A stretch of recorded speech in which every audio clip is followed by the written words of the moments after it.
नमस्कार दोस्तों, स्वागत है आप सभी का आपके अपने मैथमेटिक्स के चैनल आई मैथ यू पर।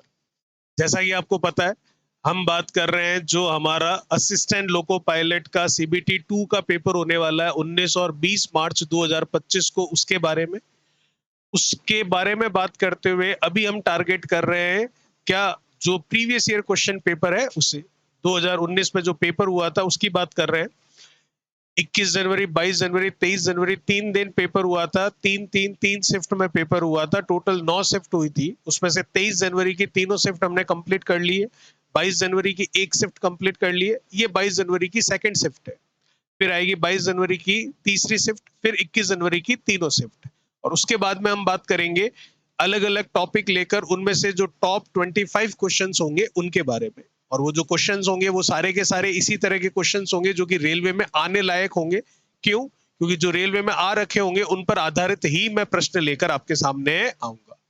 तो प्रीवियस ईयर क्वेश्चन पेपर करने का फायदा हमको ये मिलता है कि हमें ये पता चल जाता है कि जिस एग्जाम की हम तैयारी कर रहे हैं उस एग्जाम में किस लेवल के, किस पैटर्न के क्वेश्चंस हमारे सामने आते हैं। इससे पहले मैंने एक वीडियो बनाया है 10-15 मिनट का, उसमें पूरा डिटेल एनालाइज करके मैंने आपको बताया है कि कौन से टॉपिक से कितने प्रश्न आए हैं। तो जो सबसे ज्यादा प्रश्न टॉपिक लेकर आया था उस टॉपिक पर सबसे पहले हम 25 क्वेश्चंस लेकर आएंगे। लेकिन उससे पहले ये 3 शिफ्ट जो है हर एक तारीख की उनको कंप्लीट करेंगे हम। ठीक है, जैसा कि आज वाले वीडियो में आप देख सकते हो 22 जनवरी को जो पेपर हुआ था उसकी जो सेकंड शिफ्ट है 12:30 से 3 बजे वाली, उसके प्रश्न मैं आपको करवाने वाला हूं हूबहू जैसा आया था वैसा ही। अगर आप नए हैं तो प्लीज सब्सक्राइब कर दें चैनल को ताकि आने वाले वीडियोस का नोटिफिकेशन आपको मिल सके। साथ ही साथ बेल आइकन को भी प्रेस कर दें। ठीक है, और भी जो आपके साथ तैयारी कर रहे हैं अगर उनका भी आप भला करना चाहते हैं तो वीडियो को शेयर जरूर करें और उनको भी सब्सक्राइब करने के लिए कहें। जैसा कि आप देख सकते हैं प्रश्न ऐसे ही आएंगे क्योंकि प्रश्न ऐसे ही आए हैं। बिल्कुल सही है, जिस तरह के प्रश्न आए हैं उसी तरह के प्रश्न आने की उम्मीद रहती है। ठीक है, वो का वो प्रश्न आने की उम्मीद नहीं रहती है, उस पैटर्न के, उस स्टैंडर्ड के सवाल आने की उम्मीद रहती है। चलिए, सबसे पहला प्रश्न क्या कह रहा है देखिएगा। 9 और 81 का ज्यामितीय माध्यक क्या होगा? ठीक है, ज्योमेट्रिक मीन बताना हमको, तो हमें पता है ज्योमेट्रिक मीन जो होता है वो ज्योमेट्रिक मीन क्या होता है भाई? स्क्वायर रूट ऑफ दोनों नंबर, मतलब 9 और कितना 81। क्योंकि अगर a कॉमा बी होता है उसका ज्योमेट्रिक मीन पूछा जाता है तो स्क्वायर रूट ऑफ a गुणा कितना हो जाता है? b हो जाता है। बिल्कुल सही। चलिए, तो 9 का स्क्वायर रूट कितना होगा भाई? 3। 81 का स्क्वायर रूट कितना होगा भाई? 9। 3 और 9 का गुणा कितना होगा भाई? 27। और जो कि हमको ऑप्शन दिखाई दे रहा है सीधा सीधा कौन सा ऑप्शन है? सी ऑप्शन बिल्कुल सही है। ठीक है भाई, चलिए दूसरा प्रश्न क्या कह रहा है देखिए। एक बाल्टी है, उसको भरने के लिए सामान्य रूप से 4 मिनट लगते हैं, कोई दिक्कत नहीं है। लेकिन बाल्टी में छेद होने के कारण उसे 6 मिनट लगते हैं भरने में। ठीक है, दिखती सी बात है कि ऊपर से तो हम भर रहे हैं और नीचे से लीकेज हो रहा है तो टाइम ज्यादा लगेगा, और वो ज्यादा टाइम जो लग रहा है वो कुल मिलाकर 6 मिनट का है। ठीक है, तो छेद पूरी बाल्टी को कितने समय में खाली करेगा ये आपको पूछा जा रहा है। तो भरने वाला मान लेते हैं कौन है? ए है। ठीक है, और जो खाली कर रहा है जिसको हम लीकेज कह रहे हैं वो और ए भरने वाला दोनों साथ में काम कर रहे हैं, तब समय लग रहा है कितना? 6। और भरने वाले में लग रहा है केवल और केवल कितना? 4। तो 6 और 4 का मैं एलसीएम ले लूंगा जो कि कितना आ जाएगा? 12 आ जाएगा। तो 12/6 कितना हो गया? 2। और 12/4 कितना हो गया? 3। ये हमारी कार्य क्षमताएं आ चुकी है। कुल काम कितना है भाई? 12। किससे करवाना आपको? केवल और केवल लीकेज जो है उसके द्वारा करवाना है। जो छेद है केवल और केवल उसके द्वारा करवाना, मतलब टंकी आपको खाली करवानी है। तो टोटल कितनी है? 12 काम है, एक तरह से 12 लीटर कह सकता हूं मैं। दोनों की मिलाकर क्षमता कितनी है? 2। लेकिन मुझे एक ही क्षमता की आवश्यकता नहीं है, तो एक ही क्षमता जो कि 3 है वो मैं क्या कर दूंगा? माइनस कर दूंगा। 2 में से -3 करूंगा तो -1 बचेगा। तो 12/-1 होगा। तो इसका मतलब माइनस का 12 आएगा, और माइनस वो खाली करने को बता रहा है, तो 12 हमारा उत्तर सही होगा, जो कि पहला ऑप्शन मैं कह सकता हूं बिल्कुल सही है, उसमें कोई दिक्कत वाली बात नहीं है। ठीक है भाई, चलिए अगला प्रश्न, क्वेश्चन नंबर तीसरा क्या कह रहा है देखिएगा। ब्याज से इंटरेस्ट जो है उससे लिया गया सवाल। कोई निश्चित राशि पर प्रति वर्ष 10% के हिसाब से 2 वर्षों के लिए चक्रवृद्धि ब्याज कितना है? 420 रुपए, कोई दिक्कत नहीं है। समान अवधि जितना टाइम है, जैसे कि टाइम है 2 साल, और समान दर, जैसे कि दर है कितनी? 10%। तो समान अवधि और समान दर से समान राशि, मतलब जो भी मूलधन आएगा, जो कि अभी तक पता नहीं हमें, समान राशि पर साधारण ब्याज कितना होगा, ये हमको पूछा जा रहा है। तो साधारण ब्याज पूछ रहा है, इसका मतलब साधारण ब्याज का सूत्र हमें पता है, क्या होता है? मूलधन, जो कि अभी हमें पता नहीं है, इंटू समय, जो कि 2 साल है, इंटू दर, जो कि 10 है, और बट्टा में कितना? 100। तो ये साधारण ब्याज निकालने के लिए कमी किसकी आ रही है? केवल और केवल प्रिंसिपल मूलधन की आ रही है, जो कि कहां से आ जाएगा? जो ऊपर हिसाब दे रखा है वहां से आ जाएगा। तो 10% के हिसाब से 2 वर्षों के लिए चक्रवृद्धि ब्याज की बात कर रहा है। तो 10% का भिन्नात्मक मान आपको पता है 1/10 होता है। तो प्रिंसिपल कितना है भाई? 10, उसका 10% कितना है? 1। तो ब्याज कितना है? 1। तो इसका मतलब मिश्र धन कितना हो गया मेरे पास? 11। बिल्कुल सही है, ठीक है। तो अब यहाँ पर मैं देख सकता हूं कि कितने साल है? 2 साल है। तो 2 साल है, तो 11 का स्क्वायर कर दूंगा तो 121 होगा, और 10 का स्क्वायर कर दूंगा तो 100 होगा। तो मूलधन कितना है? 100 इकाई। मिश्र धन कितना है? 121 इकाई। ब्याज की इकाई कितनी है? 21। कौन सा ब्याज? चक्रवृद्धि ब्याज जो है, कंपाउंड इंटरेस्ट जो है, उसकी मैं बात कर रहा हूं। बिल्कुल सही है। अब आपको क्या कह रहा है? आपको चक्रवृद्धि ब्याज दिया हुआ है 420 रुपए, और चक्रवृद्धि ब्याज की इकाई कितनी है? 21। तो 21 किसके बराबर है? 420 रुपए के। तो एक किसके बराबर होगा? 420 बट्टा कितना? 21। अब मूलधन निकालना है, तो मूलधन की इकाई कितनी है? 100। तो 100 से गुणा कर लेते हैं। 21 से ये कटेगा 2 बार, ठीक है, और ये 0 लगेगा, तो 2000 रुपए हमारे पास प्रिंसिपल निकल कर आएगा। उस 2000 को हम यहाँ पर काम में ले लेते हैं। 00 से ये 00 काट सकता हूं। 2 का 2 से गुणा कितना होगा? 4, और 0 कितने लगेंगे? 2। तो 400 रुपए मेरा उत्तर आएगा, जो कि मैं देख सकता हूं कौन से ऑप्शन में है? चौथे ऑप्शन में बिल्कुल नजर आ रहा है, और वही ऑप्शन हमारा बिल्कुल सही है। ठीक है भाई, चलिए अगला प्रश्न, जो कि समय कार्य मजदूरी से लिया गया है। क्या कह रहा है क्वेश्चन? देखिए, बी और सी 35 दिनों में एक निश्चित काम कर सकते हैं, कोई दिक्कत नहीं है। जबकि ए, बी और सी 3 लोग हो गए, वही काम 17.5 दिनों में कर सकते हैं। तो वही काम ए अकेला कितने दिनों में कर सकता है, ये आपको पूछा जा रहा है। बिल्कुल बता सकते हैं। बी और सी मिलकर कितने टाइम में कर सकते हैं भाई? 35 दिनों में। और ए, बी, सी तीनों मिलकर कितने दिनों में कर सकते हैं भाई? 17.5, मतलब 17 से 1/2 कह सकता हूं मैं, बिल्कुल कह सकता हूं। जिसको 34 और 1 35/2 कह सकता हूं, कोई दिक्कत वाली बात नहीं है। इनका क्या लूंगा मैं? एलसीएम। तो हमें पता है 35/2 एक भिन्न आ चुकी है, तो भिन्न का एलसीएम लूंगा, तो भिन्न का एलसीएम क्या आएगा? अंश का तो एलसीएम, और हर का क्या आएगा? एचसीएफ। तो इधर 35, इधर 35, इनका एलसीएम कितना आएगा? 35 ही आएगा। इसके नीचे 2 है हर में, इसके नीचे कुछ भी नहीं है, 1 है हर में, तो 1 और 2 का एचसीएफ कितना आएगा? 1 ही आएगा, तो वो लिखने की आवश्यकता नहीं है। 35/35 कितना होगा? 1 होगा। 35/35/2 करूंगा, तो 35 से 35 कटेगा, और बटा वाला 2 ऊपर चला जाएगा, तो 1 का 2 से गुणा कितना आ जाएगा? 2 आ जाएगा। तो तीनों की मिलाकर क्षमता कितनी है? 2 है। और इन दोनों की मिलाकर क्षमता कितनी है? 1 है। तो कुल काम कितना है मेरे पास? 35 काम है। और ये टोटल जो काम 35 आपको दिखाई दे रहा है, ये 35 केवल और केवल हमें करवाना किससे है? केवल और केवल हमें करवाना है ए अकेले से। ए अकेला ही बिल्कुल सही है। तो इन तीनों में से इन दोनों की क्षमता घटा दूंगा, तो ए अकेले की कैपेसिटी, उसकी एफिशिएंसी निकल कर आ जाएगी। तो तीनों की क्षमता कितनी है? 2 है। उसमें से माइनस कर देता हूं इन दोनों की, जो कि 1 है। 2 माइनस 1 किया तो कितना आया? 1। और 35 में 1 का भाग दूंगा तो 35 ही आएगा। इसका मतलब कौन सा ऑप्शन सही होगा? आपका पहला ऑप्शन बिल्कुल सही होगा। तो ये आ गया 35/1, मतलब कितना? 35। ठीक है, चलिए ये था हमारा क्वेश्चन नंबर 4। बात करते हैं नेक्स्ट क्वेश्चन नंबर 5 के बारे में। क्या कह रहा है पांचवा? देखिए, एक खाली पुल जो है वो भरने के लिए नल क्रमशः 10 मिनट और 15 मिनट लेते हैं। ठीक है, 2 नल है जो कि अलग अलग काम करते हैं, तो 10 और 15 मिनट का समय लेते हैं, कोई दिक्कत नहीं है।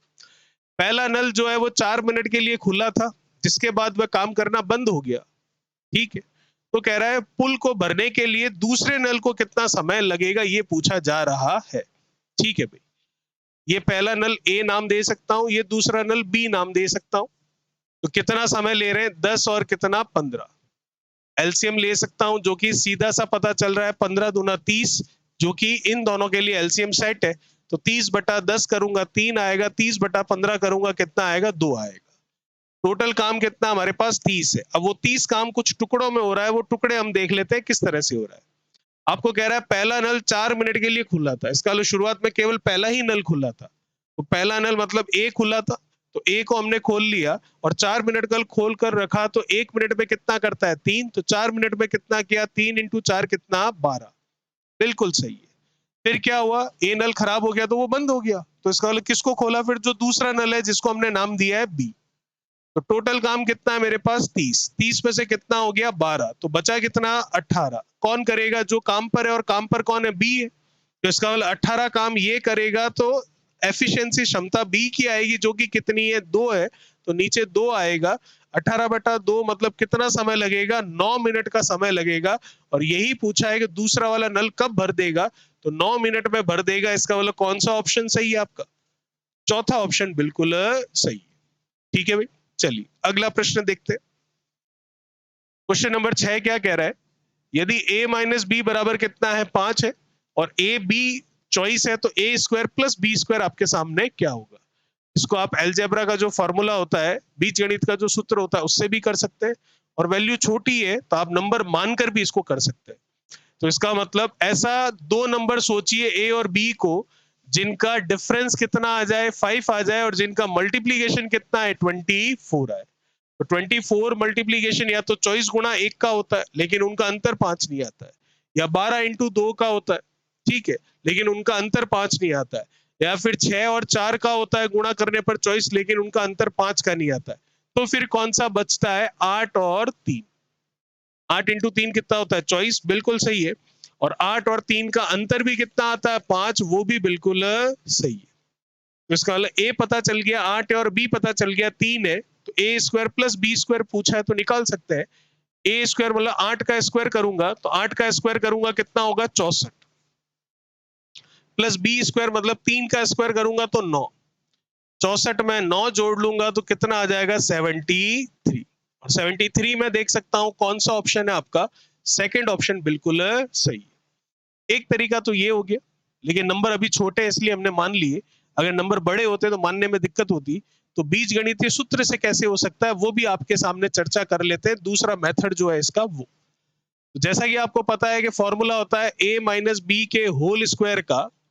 हमें कैसे पता चलेगा कि a माइनस बी का होल स्क्वायर ही लगाना है, क्योंकि a माइनस बी दिया है तो उसी का होल स्क्वायर होगा। और स्क्वायर क्यों लगाना है, क्योंकि स्क्वायर में ही पूछा इसलिए। अब इसमें से जो जो चीजें आपके पास है वो निकाल लेते हैं, ठीक है। जैसे कि a माइनस बी है तो वहां से निकाल लेते हैं, वहां से ले लेते हैं 5, 5 का स्क्वायर करूंगा 25 हो जाएगा। और a square plus B square तो मुझे पूछा है तो उसको छेड़ने की आवश्यकता नहीं। और a b कितना है 24 है, तो ये लीजिए 24 है, 24 का 2 से गुणा करूंगा तो कितना आएगा 48, वो इधर आएगा तो प्लस का हो जाएगा, तो 25 में 48 जोड़ लूंगा, तो 25 और 48 जोड़ूंगा तो 60, 8 और 5 कितना 13, तो इसका मतलब 73 मेरे सामने आ जाएगा। और यही तो पूछा था आपको कि ए स्क्वायर प्लस बी स्क्वायर क्या होगा, तो वहां से भी 73 आ रहा है और ऐसे भी 73 ही आ रहा है। चलिए, ये था क्वेश्चन नंबर 6। बात करते हैं नेक्स्ट क्वेश्चन नंबर 7 के बारे में। क्या कह रहा है क्वेश्चन नंबर 7, देखिए। कोई वस्तु है जो कि 100 मीटर प्रति सेकंड की गति के साथ चल रही है, तो 1 मिनट में इस वस्तु द्वारा तय की गई दूरी कितनी होगी, ये आपको पूछा जा रहा है। बिल्कुल बता सकते हैं। दूरी डिस्टेंस बराबर क्या होता है, स्पीड इंटू टाइम, चाल इंटू क्या समय। चाल कितनी है 100 मीटर प्रति सेकंड, बिल्कुल सही है। और समय कितना कह रहा है आपको 1 मिनट। अब ये सेकंड में वो मिनट में है, तो दोनों की इकाइयां एक समान करनी पड़ेगी। तो इस 1 मिनट को मैं सेकंड में बदल लेता हूं, तो 60 से गुणा करूंगा तो 1 मिनट की जगह समय हो गया 60 सेकंड। कुछ कैंसिल हो रहा है, बिल्कुल कैंसिल हो रहा है। इसका इससे गुणा किया कितना हुआ 6000 मीटर हुआ। ऑप्शन मीटर में नहीं किलोमीटर में चल रहा है, तो 6000 मीटर को किलोमीटर में बदलना है तो 1000 का भाग दे दीजिए। ये लीजिए 1000 का हमने भाग दे दिया, तो कितना आ गया 6 किलोमीटर हमारे सामने निकल कर आया, जो कि हम देख सकते हैं कौन सा ऑप्शन मैच कर रहा है आपका, सी ऑप्शन बिल्कुल सही है। चलिए, ये था क्वेश्चन नंबर 7। बात करते हैं नेक्स्ट क्वेश्चन नंबर 8 के बारे में, जो कि आयु 8 से लिया गया है। क्या है देखिएगा, एक पिता और उसके पुत्र की वर्तमान उम्र का योग कितना है? 60 वर्ष है। बिल्कुल सही है। अब से 5 साल बाद उनकी उम्र का अनुपात कितना होगा? 5:2 होगा। तो पुत्र की वर्तमान आयु कितनी है, ये आपको पूछा जा रहा है। बिल्कुल सही है, कोई समस्या नहीं है। कौन कौन है? पिता और पुत्र। तो ये फादर और ये पुत्र मतलब सन। क्या रेशियो दे रखा है हमको? 5:2। ये लीजिए 5:2। रेशियो कब का दे रखा है? वर्तमान का दे रखा है क्या? नहीं। कब का दे रखा है? आपको दे रखा है 5 साल बाद का। ठीक है, 5 साल बाद का अनुपात दे रखा है, कोई समस्या नहीं है। लेकिन टोटल कब का आपके पास? टोटल है आपका वर्तमान का। तो अगर आज की तारीख में दोनों का टोटल 60 है, तो 5 साल बाद में अगर मैं टोटल देखना चाहूं तो दोनों की एज 5-5 बढ़ जाएगी। इसका मतलब टोटल में 10 बढ़ जाएगा। तो 5 साल बाद में टोटल कितना होगा दोनों का? 70 वर्ष हमारे सामने होगा। बिल्कुल सही है।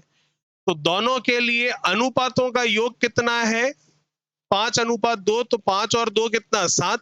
तो क्या नीचे इस 70 के इनके अनुपातों का योग लिख सकता हूं? बिल्कुल लिख सकता हूं। क्यों लिख सकता हूं? क्योंकि 70 वर्ष जो है वो 70 वर्ष आपके 5 साल बाद का ही क्या है? योग है। और ये अनुपात भी 5 साल बाद का ही है। तो इसका मतलब ये चला गया कितना? 10। ये लीजिए 10। बिल्कुल सही है। अब बात किसकी कर रहा है? पिता या पुत्र की? तो हमको बताना है पुत्र की आयु। तो पुत्र के लिए अनुपात कितना है? 2। तो गुणा में क्या कर दूंगा? 2। तो कितना आ गया? 20 वर्ष। क्या 20 वर्ष मेरा उत्तर सही होगा क्या? नहीं, क्योंकि 20 वर्ष कब है आयु? उसी समय जब का ये योग है। और योग कब का है? योग है 5 साल बाद का। तो 5 साल बाद अगर कोई 20 साल का है तो आज की तारीख में कितने साल का होगा? 15 साल का। तो वर्तमान का ही आपको पूछा है, तो इसका मतलब पहला ऑप्शन आपका बिल्कुल क्या होगा? सही होगा। ठीक है, चलिए अगला प्रश्न क्या कह रहा है? बहुत ही बढ़िया सा सवाल है, बहुत ही कैलकुलेटिव सा भी सवाल है, लेकिन आपको बहुत ही आसानी से करवाएंगे इसको। ठीक है, बिना पेन चलाए करेंगे, कोई समस्या नहीं। इतना खतरनाक लग रहा है लेकिन है नहीं। देखिएगा, पहले लिख देते हैं इसको वापस।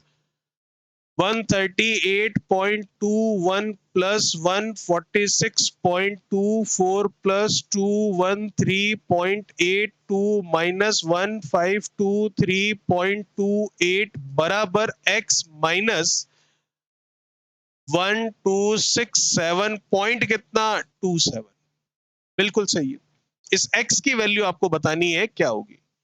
तो आप देख सकते हैं हर एक नंबर में पॉइंट के बाद में 2 डिजिट है, तो जो 2 डिजिट है पहले उनको जोड़ लेते हैं हम। ठीक है भाई, देखना 21 और 24 जोड़ लू तो 21 और 24 कितना हो जाएगा मेरे पास? 40 और 45। ठीक है, 45 में 82 जोड़ लू तो 45 में 82 जोड़ू तो 80 में 40 जोड़ूंगा 120 और 5 और 2 करूंगा तो 127 हो जाएगा। ठीक है, अब 127 हुआ है, वो माइनस है तो इधर आकर क्या होगा? प्लस। तो 127 में 27 जोड़ूंगा तो 154 हो जाएगा। अब 154 में से क्या कम करना पड़ेगा? 28 कम करना पड़ेगा।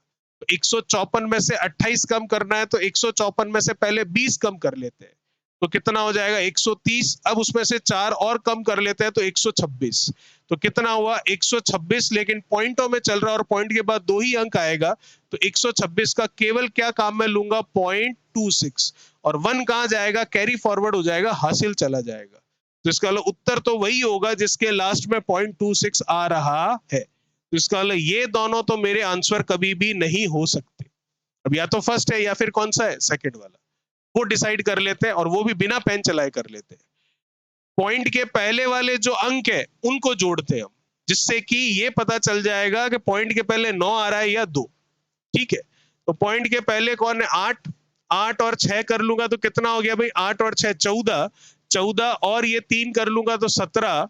ठीक है, फिर या फिर ये 3 और ये 3 भूल जाइए, क्योंकि 17 करके वापस 3 कम करोगे तो कितना होगा? वो 14 ही होगा, तो जो कि पहले ही 14 है हमारे पास। ठीक है, तो यहां तक हो गया। 14 का 4 चल रहा है दिमाग में, ये इधर आएगा तो ये 7 भी प्लस का होगा। तो 14 और 7 कितना हो गया आपके सामने? 21। ठीक है, 21 आएगा तो 21 का 1 आएगा और 1 पहले से हासिल आ रखा है, तो 1 और 1 कितना होगा? 2 होगा। तो इसका मतलब ऑप्शन कौन सा मैच करेगा? 2 पॉइंट करके जो होगा, और वो एक ही ऑप्शन है ए और बी में, कौन सा? पहला। तो ऑप्शन हमारा कौन सा सही होगा? फर्स्ट ऑप्शन बिल्कुल सही होगा। ये सारा काम हम इसलिए कर पाए क्योंकि पॉइंट के बाद में सभी जगह दो दो अंक थे, इस वजह से। अगर पॉइंट के बाद दो दो अंक नहीं होते तो भी कर पाते, लेकिन हमें शून्य लगाने पड़ते। ठीक है, चलिए अगला प्रश्न। त्रिभुज है हमारे पास एबीसी, बिल्कुल ठीक है, और जो कि कौन सा त्रिभुज है? समकोण त्रिभुज है, राइट एंगल ट्राइंगल है। और सी जो है 30 डिग्री है, तो सेक बी कितना होगा ये आपको पूछा जा रहा है। बिल्कुल बता सकते हैं। त्रिभुज है हमारे पास कौन सा? समकोण त्रिभुज, राइट एंगल ट्राइंगल। तो पहले राइट एंगल ट्राइंगल बना लेते हैं। ये रहा आपका राइट एंगल ट्राइंगल, ठीक है। ये क्या है? 90 डिग्री है, बिल्कुल सही है। 90 डिग्री कहां पर है? ए पर है, बी पर है या सी पर है? ये नहीं पता, पर इतना जरूर पता है कि सी पर तो नहीं है, क्योंकि सी का मान कितना है? 30 डिग्री है, इस वजह से सी पर नहीं है। तो इसका मतलब ए मान लो, बिल्कुल मान लो, बी मान लो, बिल्कुल मान लो, उससे कोई फर्क नहीं पड़ेगा। तो ये ए, ये बी, और ये क्या है आपके सामने? सी। सी कितना है भाई? 30 डिग्री, बिल्कुल परफेक्ट है। ये 90 ही है क्योंकि समकोण त्रिभुज है। तो फिर ये कितना हुआ भाई? 60 डिग्री, बिल्कुल ठीक है। हमें क्या बोल रहा है? सेक बी का मान कितना होगा? तो सेक बी निकालना, और बी क्या है? 60 डिग्री है।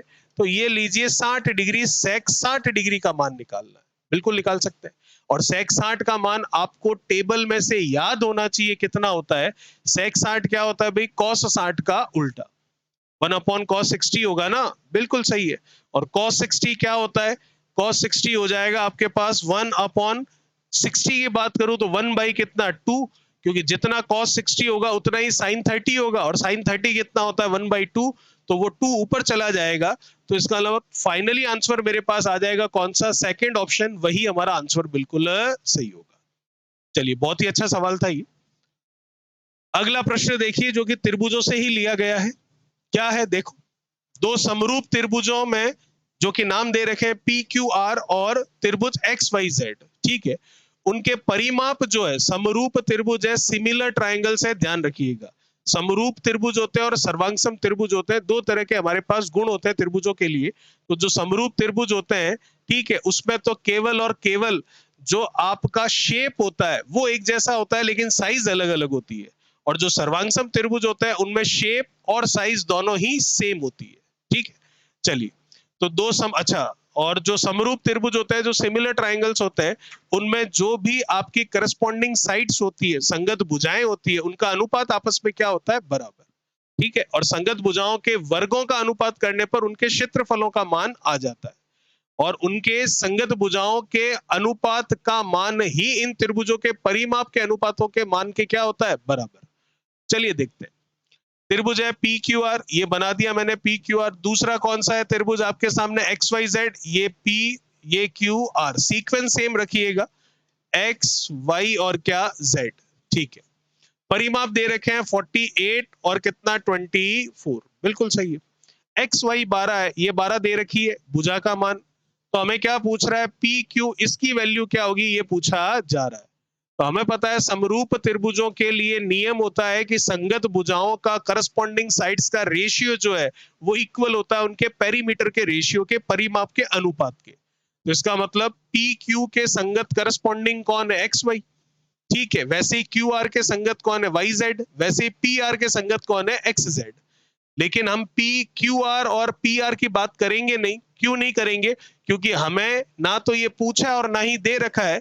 तो हम बात करेंगे केवल पी क्यू की और एक्स वाई की। तो इसका मतलब पी क्यू अनुपात अगर मैं एक्स वाई करूं, करस्पॉन्डिंग साइड्स का अगर मैं रेशियो लूं, तो वो रेशियो बराबर होगा इनके पेरीमीटर के। तो इस पहले वाले त्रिभुज का पेरीमीटर परिमाप कितना है? 48, और दूसरे वाले का कितना है? 24, जो कि कितना आ रहा है? 2 आ रहा है। और यहाँ पी क्यू का मान मुझे पूछा है और एक्स वाई की वैल्यू मुझे दे रखी है कितनी है? 12। तो 12 का 2 से वज्र गुणा तिरछा गुणा क्रॉस मल्टीप्लीकेशन कर दूंगा, तो पी क्यू का मान 12 इंटू 2 कितना आ जाएगा? 24। इसका मतलब कौन सा ऑप्शन सही है आपका?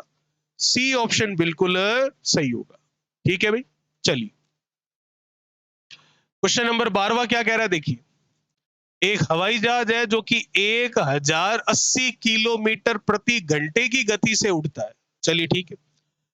5 सेकंड की उड़ान में हवाई जहाज कितना फासला तय करेगा? मतलब आपको दूरी बतानी है, वो भी मीटर में ही बतानी है, जैसा कि दिख रहा है ऑप्शन में। बिल्कुल सही है, ठीक है। तो आपको क्या बताना है? डिस्टेंस बतानी है। तो दूरी का सूत्र आपको पता है क्या होता है, दूरी बराबर चाल इंटू समय, स्पीड इंटू टाइम। स्पीड कितनी है भाई, 1080 किलोमीटर प्रति घंटा। तो इसको मीटर प्रति सेकंड में बदलू तो किससे गुणा करवा दूं भाई, 5/18 से। बिल्कुल सही है। तो क्या मेरा आंसर आ जाएगा क्या, नहीं, अभी तो टाइम से गुणा करना है, अभी तो सिर्फ और सिर्फ स्पीड आई है ये। तो टाइम कितना है, 5 सेकंड का, तो गुणा किससे करूंगा, 5 से। अब इसको सरल कर लेते हैं, करते हैं भाई। 9 से कर लू कितनी बार, 2 बार। 9 से 108 जाता है कितनी बार, 12 बार, और ये आपका जीरो। 2 से 60 चला, 120 चला जाएगा 60 बार। अब इसका गुणा कर लेते हैं। 5 का 5 से कितना, 25, और 25 का 6 से करूंगा तो कितना होगा, 150, और एक जीरो पहले से है तो कितना आएगा, 1500। तो ऑप्शन कौन सा सही होगा, चौथा ऑप्शन आपका बिल्कुल सही है, कितना, 1500 मीटर। ठीक है, ये था हमारा क्वेश्चन नंबर 12। बात करते हैं नेक्स्ट क्वेश्चन नंबर 13 के बारे में। देखिएगा 13वां सवाल क्या कह रहा है, एक्स के पास 60 सिक्के थे, बिल्कुल सही है, जिनमें से 1/2 भारतीय सिक्के थे, 1/6 अमेरिका के सिक्के थे। तो उसके पास अन्य सिक्के कितने थे, ये आपको पूछा जा रहा है। बहुत ही साधारण सा सिंपल सा सवाल है। टोटल कॉइन कितने थे भाई, 60। उसमें से भारतीय सिक्के कितने थे, 1/2।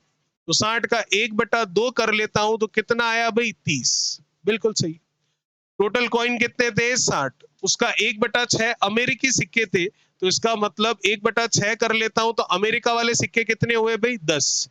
तो 30 और 10 मतलब 40 सिक्के अभी तक 60 में से हो चुके हैं। तो आपको ये पूछ रहा है अन्य सिक्के कितने हैं, तो टोटल 60 में से 40 हो चुके हैं, वो घटा दूं तो बचे हुए 20 सिक्के जो है वो अन्य है। और अन्य मतलब कौन सा ऑप्शन है आपका, चौथा ऑप्शन बिल्कुल सही। यही पूछा है आपको। चलिए क्वेश्चन नंबर 14 क्या कह रहा है, देखिएगा। बिंदु ए जो है बी सी रेखा का 2 और 1 के अनुपात में विभाजन करता है, कोई दिक्कत नहीं है। बी के जो निर्देशांक है वो 3, -4 है, और सी के जो निर्देशांक है वो 0, 5 है। तो हमें ये पूछ रहा है ए के निर्देशांक क्या होंगे। देखना भाई बढ़िया सवाल है। ये है कोई लाइन जिसका नाम है क्या, बी और सी। इसका कोई पॉइंट है जो कि इसका विभाजन कर रहा है 2 और किसमें, 1 में। 2:1 पे कर रहा है ना, बिल्कुल ठीक है। तो इसके निर्देशांक x, y है, वही मुझे निकालने हैं। और b और c के मुझे दे रखे हैं 3, -4, और इस c के दे रखे हैं कितने, 0, 5। तो विभाजन कौन सा हो रहा है, अंतः विभाजन हो रहा है। तो जब अंतः विभाजन होता है तो अंतः विभाजन के लिए जो अंतः विभाजित बिंदु होता है उसका x और y मतलब उसके निर्देशांक के लिए सूत्र आपको याद होना चाहिए। और वो सूत्र क्या होता है, x के लिए m1 प्लस m2। m1 और m2 क्या है, जिस अनुपात में विभाजित हो रहा है वो है आपके m1 और m2। ठीक है, फिर यहां आता है x2 m1 प्लस x1 क्या, m2। बिल्कुल सही है। और ऐसी तरह से y के लिए देखूं तो वही m1 प्लस m2 जिस अनुपात में विभाजित हो रहा है वो, और ऊपर आता है क्या, y2 m1 plus y1 m2। ठीक है, अब जो जो वैल्यू आपको पता है वो सारी की सारी वैल्यू लिख दीजिए, और आपको सारी की सारी वैल्यू पता है, बस x और y का मान आपको निकालना। तो वैल्यू रख लेते हैं, देखना भाई कैलकुलेशन करते हैं। m1 कितना है, 2, तो m1 2 रख सकता हूं। और m2 कितना है, 1, तो m2 1 रख सकता हूं। तो 2 + 1 कितना हो जाएगा, ये तो 3 हो जाएगा, बात खत्म। वैसे ही यहां पर भी ये कितना हो जाएगा, 3 हो जाएगा, बात खत्म। ऊपर क्या होगा, m1 तो मुझे पता है कितना है, 2, ये लीजिए 2। m1 कितना है, m1 है 2, और m2 कितना है, 1, ये लीजिए 1। x2 कितना है, तो हमें पता है ये है x1, ये है y1, ये है x2, और ये है y2। x2 कितना है, 0, तो ये लीजिए 0। x1 कितना है, x1 है हमारे पास 3, तो ये लीजिए 3। ठीक है, तो 0 का 2 से मल्टीप्लीकेशन 0, और 3 का 1 से 3, 3 + 0 3, और 3/3 कर लूंगा तो इसका मतलब 3/3 कितना आ जाएगा, 1। तो x की वैल्यू कितनी आ गई आपके सामने, 1। तो जब x की वैल्यू आ गई तो y की वैल्यू निकालने की आपको आवश्यकता नहीं है, क्योंकि चारों ऑप्शन में से एक ही ऑप्शन ऐसा है जिसमें x कितना आ रहा है, 1। बाकी किसी भी ऑप्शन में 1 नहीं आ रहा है, कहीं -1 आ रहा है, कहीं 2 आ रहा है, कहीं -2 आ रहा है। ठीक है, तो दूसरा y ना निकाले तो भी हमारे इस प्रश्न का उत्तर आ चुका है। लेकिन अभी हम एग्जाम नहीं दे रहे, अभी हम सीख रहे हैं, तो इसका मतलब दूसरी वाली वैल्यू भी निकाल लेते हैं। M1 कितना होगा, M1 होगा 2, ये लीजिए 2। M2 कितना होगा 1, ये लीजिए 1। Y2 कितना होगा 5, ये लीजिए 5। और Y1 कितना होगा भाई माइनस का 4, तो ये लीजिए माइनस का 4। 5 का 2 से गुणा कितना 10, माइनस 4 का 1 से गुणा कितना -4, 10 में से -4 करूंगा तो कितना बचेगा 6। तो ऊपर वाले की वैल्यू कितनी आ गई 6। अब 6/3 करूंगा तो मैं देख सकता हूं कितना आएगा 2, और वही कह रहा है कितना आ रहा है 2। एग्जाम में दूसरा वाला वैल्यू नहीं निकालना था y वाला, क्योंकि x का जो मान 1 आया है वो एक ही ऑप्शन है जिसपे 1 आ रहा है, बाकी कहीं पर भी 1 नहीं। ठीक है भाई, चलिए बात करते हैं नेक्स्ट क्वेश्चन नंबर 15 के बारे में, 15 नंबर के बारे में। यदि किसी पार्श्व भाग का क्षेत्रफल 324 वर्ग सेंटीमीटर है तो घन की भुजा कितनी होगी। देखिएगा, घन मतलब क्यूब, जो सांप सीढ़ी का पासा होता है, जो डाइस होती है, उसके बारे में हम बात कर सकते हैं। ये इस तरह से हो गया आपका घन। ठीक है, अब इसमें पार्श्व भाग का क्षेत्रफल कह दीजिए, ठीक है, या फिर लेटरल सरफेस एरिया कह दीजिए, या कर्व सरफेस एरिया कह दीजिए, वक्र पृष्ठीय क्षेत्रफल कह दीजिए। वो कौन सा होता है, वो भाग जिस पर वो टिका हुआ नहीं है अभी स्थिति में। तो अभी किस पर नहीं टिका हुआ है, ये जो चारों फलके हैं, चारों सरफेस है, उनके ऊपर।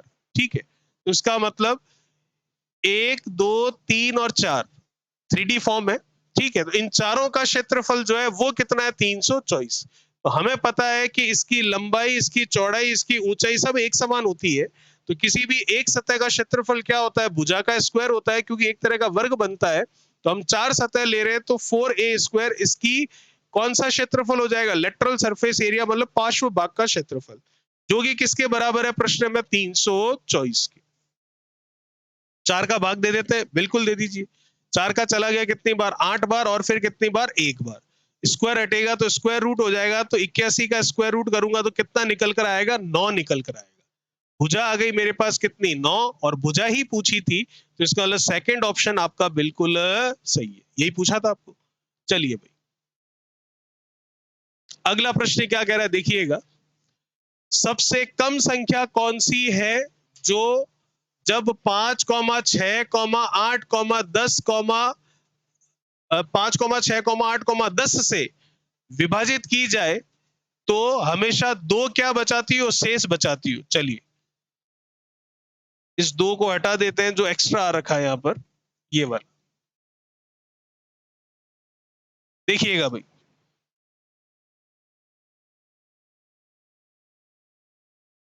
सबसे कम संख्या कौन सी है जो 5,6,8,10 से विभाजित की जा सके। तो एलसीएम निकालना, आपको लसअप निकालना। लसअप की परिभाषा ही यही होती है कि वह छोटी से छोटी संख्या जो दी गई संख्याओं से क्या होती है, विभाजित होती है।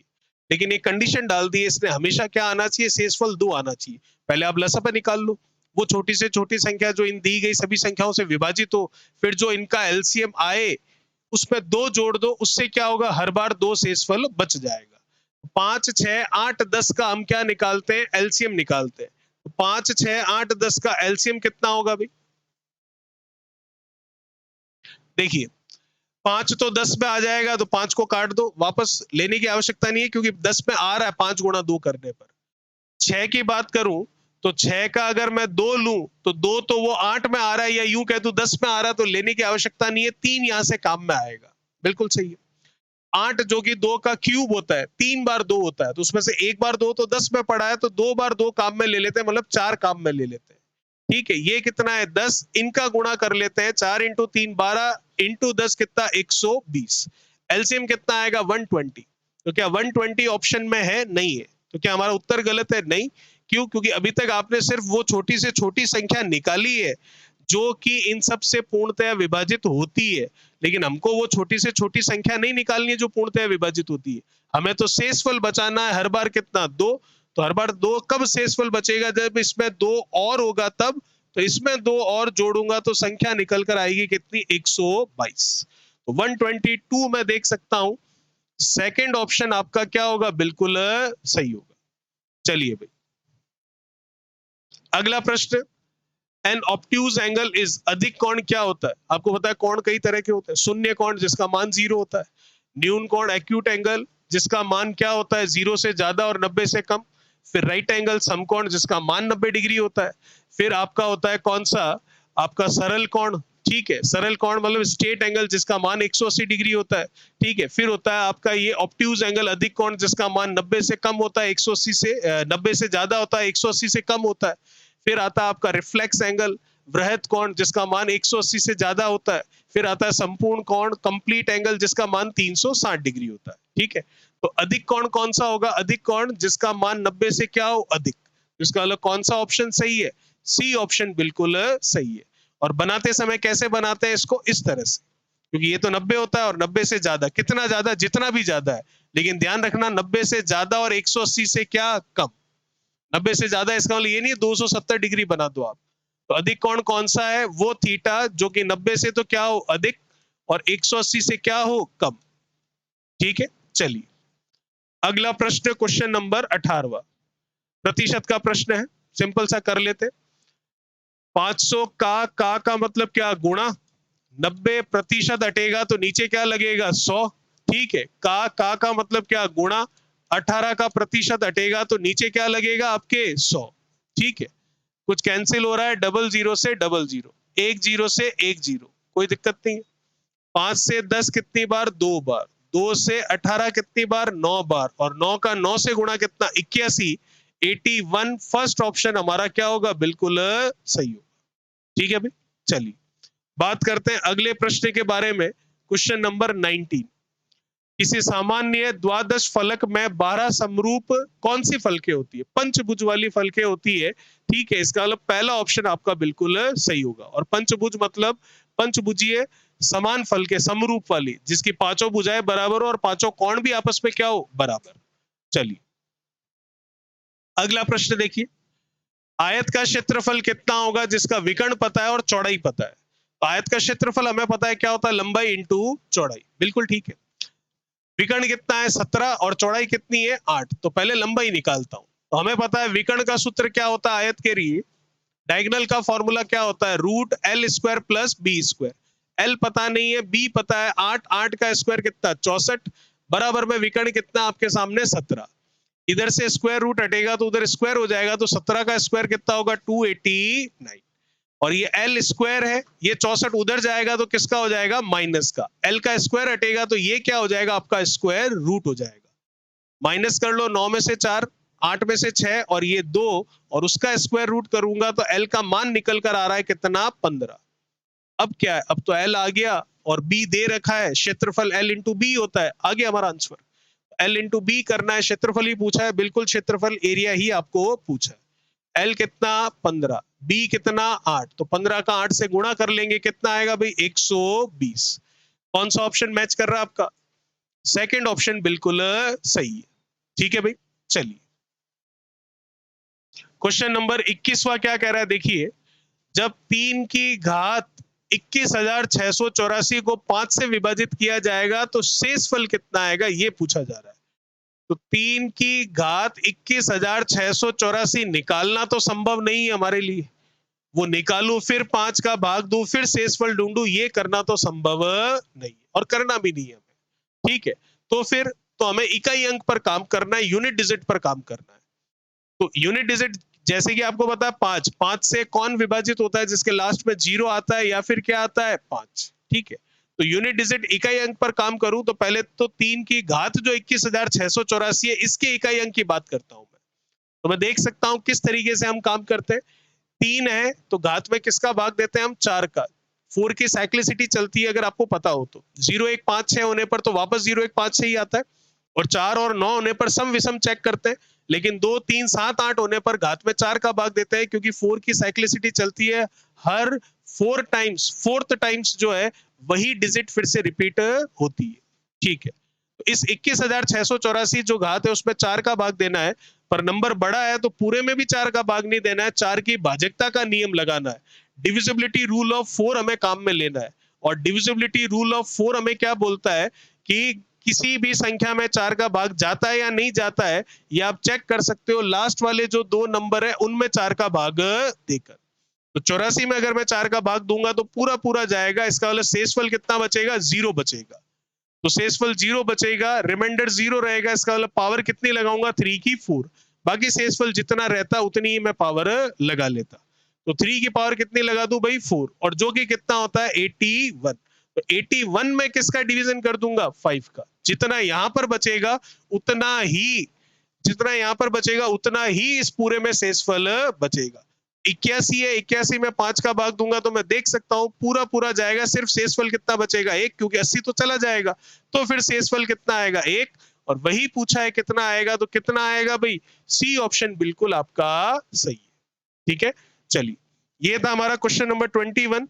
बात करते हैं नेक्स्ट क्वेश्चन नंबर 22 की।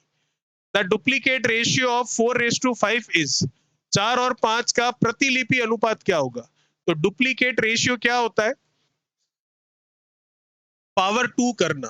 ठीक है, जैसे कि आपके सामने कोई है, फॉर एग्जाम्पल कुछ भी ले लेते हैं, जैसे कि 2,3 है, अभी सवाल की बात नहीं कर रहे, तो इसका डुप्लीकेट रेशियो क्या होगा, 2 का स्क्वायर कर दो 4 और 3 का स्क्वायर कर दो कितना 9।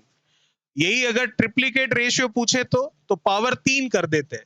ठीक है, जैसे कि इसका अगर ट्रिप्लीकेट रेशियो पूछे तो 2 का क्यूब कर लेंगे कितना 8, और 3 का क्यूब कर लेंगे कितना 27। ठीक है, ऐसे ही सब डुप्लीकेट रेशियो होता है जिसमें स्क्वायर रूट करना होता है, ऐसे ही सब ट्रिप्लीकेट रेशियो होता है जिसमें क्यूब रूट करना होता है। ठीक है, चलिए तो बात करते हैं हमारे वाले प्रश्न के बारे में। तो हमारा वाला प्रश्न क्या कह रहा है, 4 और 5 का डुप्लीकेट रेशियो मतलब आपको क्या करना है, स्क्वायर करना है। तो 4 का स्क्वायर सबको पता है 16, 5 का स्क्वायर सबको पता है 25, तो 16 और 25 मतलब पहला ऑप्शन आपका बिल्कुल सही होगा। ठीक है भाई, चलिए अगला प्रश्न, क्वेश्चन नंबर क्या है आपके सामने 23।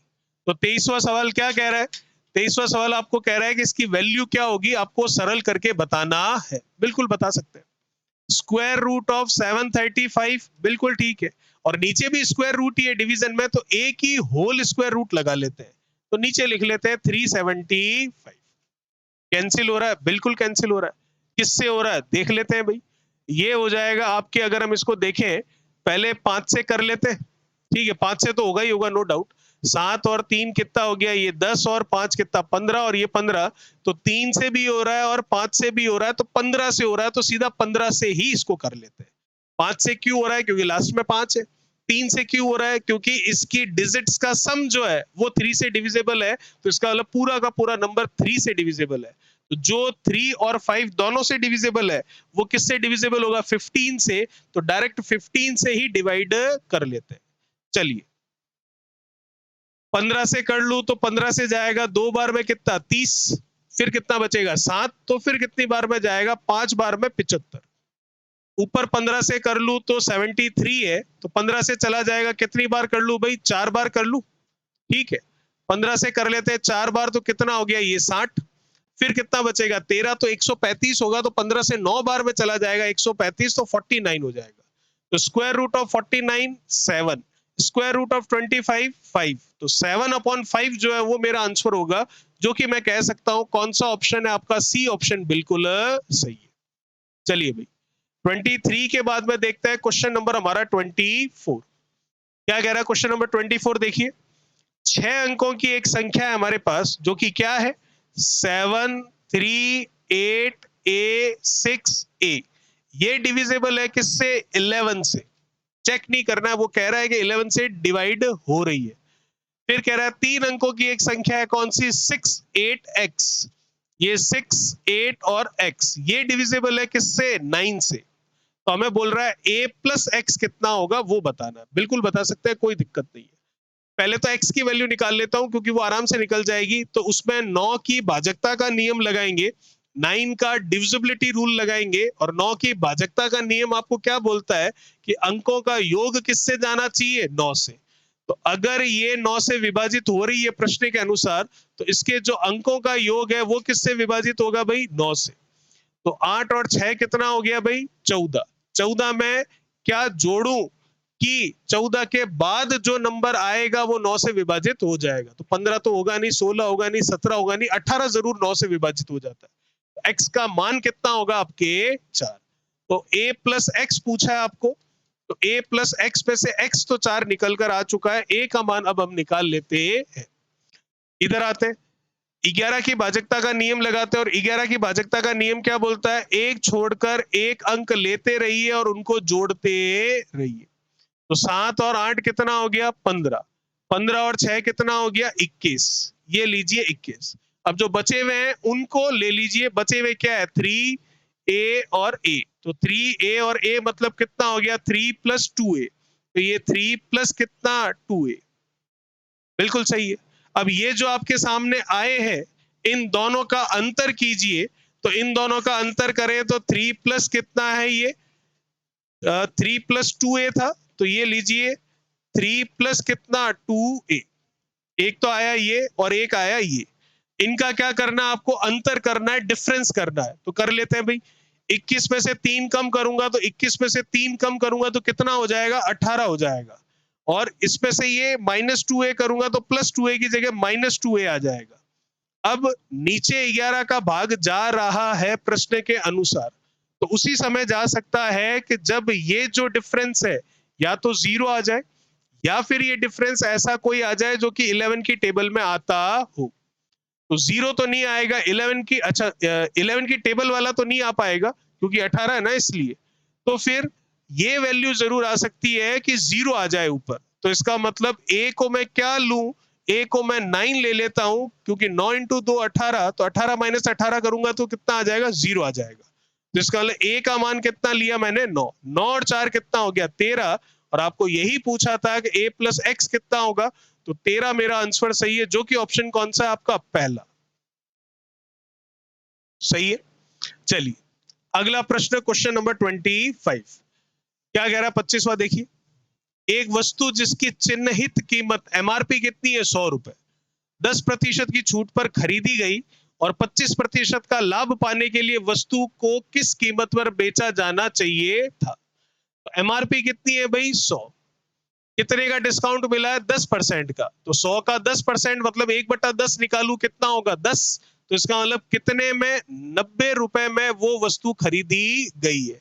अब 90 रुपए में खरीद तो ली हमने, जब बेचा तब 25% का लाभ कमा लिया, तो 90 पर 25% का लाभ कमाया, इसका मतलब 90 का 125% करके हमने बेचा, सही है बिल्कुल सही है। तो 25 से कटेगा कितना 5 और 25 से कटेगा कितना 4, 4 इस 90 को भी काटेगा, बिल्कुल काटेगा, तो 90 का आधा कितना होता है 45, और 45 का आधा कितना होता है 22.5, तो ये आ गया 22 पॉइंट कितना 5, तो 22.5 का 5 से गुणा कर लेता हूं, तो 2.5 को साइड में करके 20 का 5 से गुणा कर लेता हूं तो 100 हो जाएगा, फिर 2.5 का 5 से गुणा करूंगा तो 25 का 5 से 125 होगा, फिर पॉइंट लगाऊंगा तो 12.5 होगा, 100 और 12.5 करूंगा तो कितना होगा भाई 112.5, मतलब सी ऑप्शन आपका बिल्कुल क्या हो जाएगा सही हो जाएगा। कितने में बेचा जाएगा 112.5 में बेचा जाएगा। अगला प्रश्न, क्वेश्चन नंबर देखते हैं हम 26, क्या कह रहा है 26वां देखिए, एक वस्तु की एमआरपी आपको दे रखी है कितनी है 14,000 है, ठीक है भाई, 10% की छूट दी तो 260, 260 नहीं आएगा यहां पर, चलिए 10% की छूट दी जाती है तो 5% का क्या हो जाता है, 10% की छूट दी जाती है तो 5% का लाभ होता है, तो लागत मूल्य कितना है ये आपको बताना है, ठीक है भाई। 14,000 एमआरपी है, बिल्कुल है भाई 14,000 एमआरपी, डिस्काउंट कितना दे रहे हो 10% का, इसका मतलब 14,000 का 10% करोगे तो इतने में बेचोगे, बेचोगे मतलब ये कौन सा मूल्य निकल कर आ रहा है आपका सेलिंग प्राइस, मतलब विक्रय मूल्य निकल कर आ रहा है, ठीक है। और क्रय मूल्य कितना है ये पूछ रहा है, अगर लाभ कितना होता है 5% का, तो इसका मतलब क्रय मूल्य कॉस्ट प्राइस निकालनी है, बिल्कुल निकालनी है, तो लाभ यहाँ आनी हमें पता है, हम हमेशा किस पर देखते हैं, लाभ यहाँ आनी हम हमेशा देखते हैं कॉस्ट प्राइस पर, तो कितने का फायदा ले रहे हैं 5% का, तो इसका मतलब सीपी का 105% करके हम उसको बेचेंगे, ये भी बेचना है ये भी बेचना है, दोनों ही विक्रय मूल्य है, तो दोनों ही आपस में क्या है बराबरी है, बस ये क्रय मूल्य और लाभ से आ रहा है और ये एमआरपी और डिस्काउंट से आ रहा है, यहां से सीपी निकालना आ गया हमारा आंसर, प्रतिशत से प्रतिशत बिल्कुल सही है। 5 से कर लेता हूं कितना 21, 5 से कर लेता हूं कितना 2, बिल्कुल सही है। 7 से कर लेता हूं इसको कितना 3, 7 से इसको कर लेता हूं कितना 2,000, ठीक है भाई। सीपी निकालना है ना हमें, 5% का लाभ होता है, 10% की छूट दी और एमआरपी कितनी है 14,000, तो लागत मूल्य कितना होगा, क्रय मूल्य पूछ रहा है, तो 5% का लाभ 105% सही जा रहे हैं। 10% की छूट है ना यहाँ पर, तो 10% की छूट है, इसका मतलब बेचेगा कितने में, 90% में। तो 14,000 का 90% करके बेचेंगे, वो उसका क्या होगा, विक्रय मूल्य होगा, सेलिंग प्राइस होगी। प्रतिशत से प्रतिशत तो कटेगा, उस पर कोई दिक्कत नहीं है। 5 से अगर इधर काटा है मैंने, तो 5 से इधर काटा है कितनी बार, इसको 21 बार। तो ये लीजिए 5 से मैंने काट दिया इसको 21 बार। 5 से इसको भी काट देते हैं, कोई समस्या नहीं है। 5 से ये कट जाएगा कितना, 1, और फिर ये कितना बचेगा आपके 4, तो 40, तो कितना 18 बार। सही, चलिए। और कुछ कैंसिल होने के लिए, बिल्कुल 7 से जा रहा है कितनी बार, 3 बार। 7 से ये जा रहा है 2 बार, और 3 0 यूं के यूं। 3 से ये जा रहा है कितनी बार, 6 बार। 6 का 2 से कितना, 12, और 3 0, तो 12,000 रुपए मेरा आंसर बिल्कुल सही होगा। तो 12,000 कौन सा ऑप्शन है मेरा, सी ऑप्शन बिल्कुल सही है। ठीक है भाई, चलिए। ये था क्वेश्चन नंबर 26। बात करते हैं नेक्स्ट क्वेश्चन नंबर 27 के बारे में। क्या कह रहा है क्वेश्चन नंबर 27, देखिए, जो कि ब्याज का प्रश्न है।